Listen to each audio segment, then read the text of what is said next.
So yun guys, no, good morning vlog. Welcome to my guys. Silip ko yung mga inahin natin dito gagamitin. So ito yung ating pure white kelso. Alright.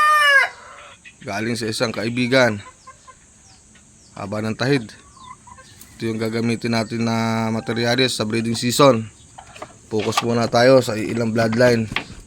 Ang gagamitin natin sa susunod, kelso, hats at saka yung super sweeter. Ito yon. Hindi na muna tayo magsasalang ng iba-iba. Focus muna tayo dito. Super sweeter white pit. Yan.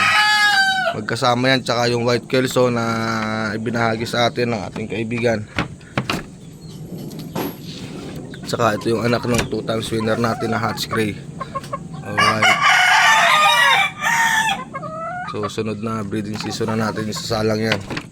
Alright, thank you for watching guys. Peace out. Alright.